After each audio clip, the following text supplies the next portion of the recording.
This beat is so bitch. Hip Hop TXL, the exclusive list.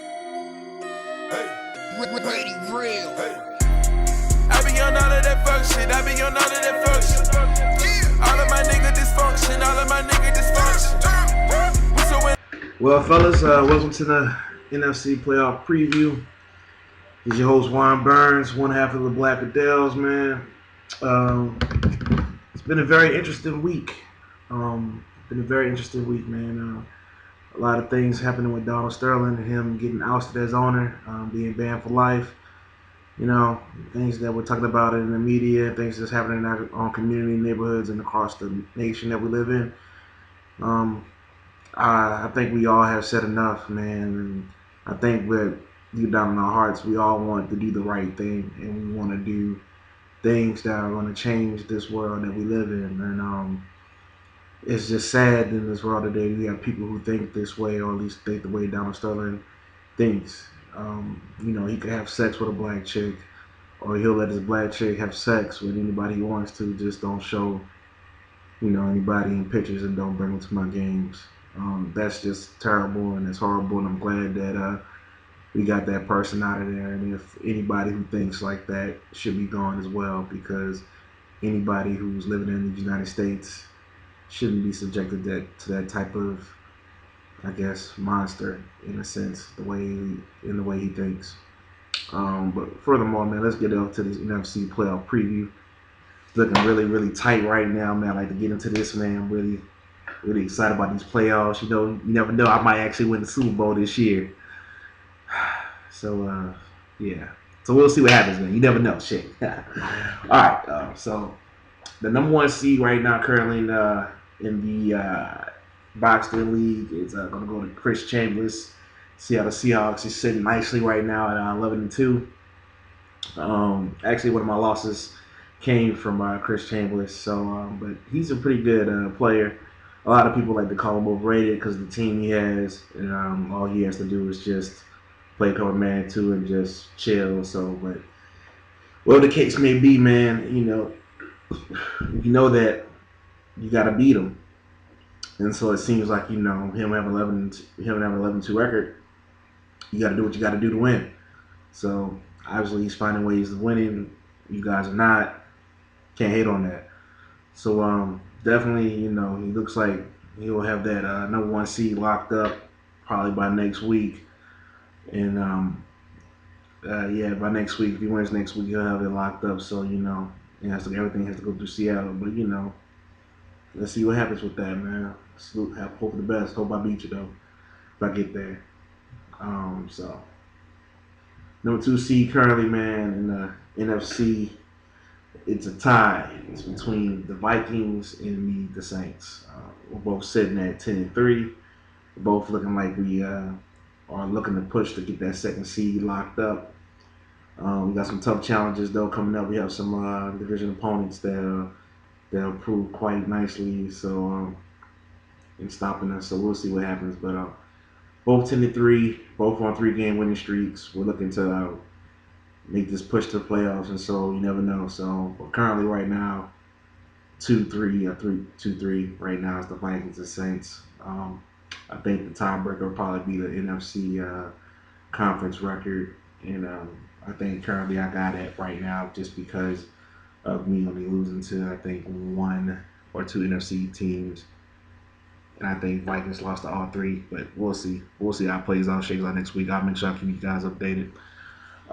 So the number 4 seed currently in the NFC will go to the sorriest fucking division I think I've ever seen in my damn life. I mean, goddamn, it's the 5-8 Giants. Man, I don't even know who controls the Giants anymore. I think is it Richie? I think Richie's controlling the Giants right now. Richie has the 4th seed locked up right now with a 5-8 record. Taking over for Goldie. Rest in peace to him. I'm glad, you know, he got out of here. He wasn't playing his games really, but yeah, man.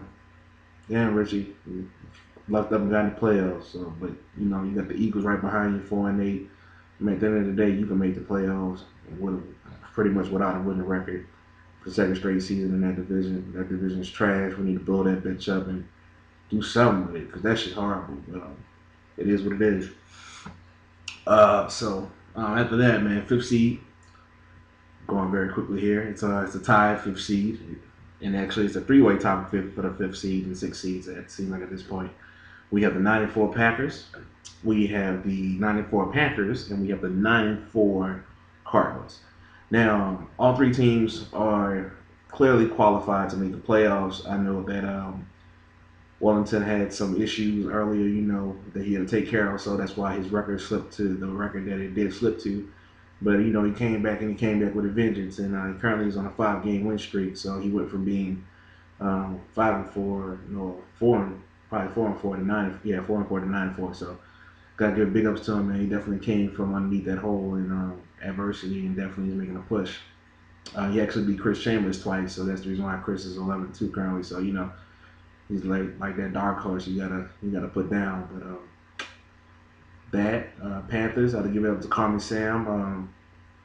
He's a good player, man. I respect him, man. He's all the way 100 with you. He plays hard. He keeps it honest. I like that in an opponent, man. So, man, we're gonna have some good battles. I think I play in week 17, so I gotta make sure that if I want to stop him out the playoffs, I gotta make sure I get my W in my division because I want to keep winning that division. That's mine, for I think 3 seasons running, so we're gonna keep moving in that route. And Packers, man, newcomer came on the scene. He lost his last game, but other than that, he was on like a 8-game winning streak and beating division opponents. Even beat Will Harris, which I was totally shocked and just like what. So so Josh Lear, yeah, he's doing a good job with that Packer group, man. I thought, after the first 3 games, I thought he was about to bounce out of there because he was getting waxed, but he's actually putting up good numbers and actually beating opponents. So I respect that. So right now that's pretty much it for at least the 5th and 6th seeds. He's either gonna go to the Panthers, Cardinals, or he's gonna go to the Vikings. I'm sorry, Packers. So Packers, Cardinals, or Panthers. Yeah. So right now on the outside looking in, it's very tight. You got the 8-5 Rams. He's never made the playoffs in this league currently, but heard he's pretty good. It's just that he has to deal with that tough division being in the NFC West. But shit, he might move to the NFC East. He might get a playoff spot. You never know. But right now he's currently 8-5. Obviously, he would have to at least win the next 2 to even have a chance to even get into the playoffs. So, what's the best for him, man? Looks like he's a solid opponent. You want to get in. But the next team after that, there's a chance of getting in the playoffs is the 6-7 49ers. I think at this point he needs to win every game to even get in. So I don't think that's going to happen, especially with LJ actually having a handicap. So with that whole handicap match issue and with his arm and shit like that. But I'm happy that he got back healthy. Surgery was good, and he's back at his job doing the thing he loves, catching the dope boys. So. But yeah, big ups to him. But other than that, fuck. At this point, everybody else, they could just get their draft board ready. Go ahead and trade me their draft picks. So trade me their first. Trying to get on my Aaron letter status right quick. But yeah, man, that's about it. Eagles get in the playoffs if they mess around and get a better record than the 5-8 Giants. But other than that, that's pretty much it. So Juan B signing off. I'm about to go ahead and hit the gym real quick and try to lose some of this weight, get some of this weight off me, man. And I hope to see y'all soon in the playoffs. I'll make sure I keep y'all updated, man. But at the end of the day, man, y'all stay blessed and just really, man, rise above the hate. That's all I gotta say. Peace.